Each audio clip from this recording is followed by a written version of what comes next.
We are discussing about the hypertension. Basically, hypertension depends upon the two factor, which is the cardiac output and second is the total peripheral resistance. तो basically जो cardiac output होता है वो systolic blood pressure control करता है और total peripheral resistance जो है वो डायस्टोलिक ब्लड प्रेशर कंट्रोल करता है। तो जब लेफ्ट वेंट्रिकल, यहाँ पे आप देख सकते हैं, ये जो लेफ्ट वेंट्रिकल है ये जब कॉन्ट्रैक्ट हो जाता है तो आयोटिक वॉल जो है वो ओपन हो जाती है, जिसकी वजह से क्या होता है कि लेफ्ट वेंट्रिकल में से जो ऑक्सीजनेटेड ब्लड है वो मूव होता है एवोर्टा में और एवोर्टा से जाके आर्टरीज और आर्टरीज से जाके आर्टेरियोल्स और आर्टेरियोल्स से जाके कैपिलरीज के द्वारा सिस्टमिक सर्कुलेशन में जाता है। If cardiac output increases, then the more blood transfer from the left ventricle into the aorta, और इसकी वजह से क्या होता है कि सिस्टोलिक ब्लड प्रेशर इंक्रीज हो जाता है।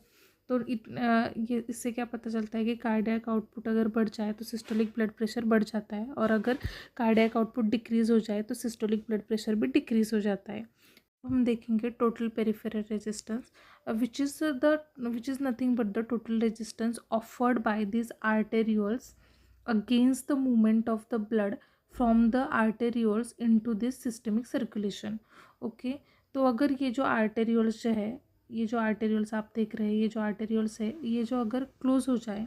तो इसकी वजह से क्या होगा, ये जो यहाँ पे जो ब्लड का प्रेशर है वो इंक्रीज़ हो जाएगा, जिसकी वजह से क्या होता है कि डायस्टोलिक ब्लड प्रेशर भी इंक्रीज़ हो जाएगा। अगर ये आर्टेरियोल्स ओपन हो जाए तो ये जो यहाँ पे जो ब्लड है वो क्या करेगा, रैपिडली मूव करेगा from arterioles into the systemic circulation, जिसकी वजह से डायस्टोलिक ब्लड प्रेशर डिक्रीज़ हो जाएगा।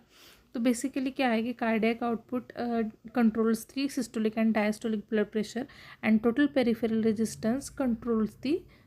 Diastolic blood pressure.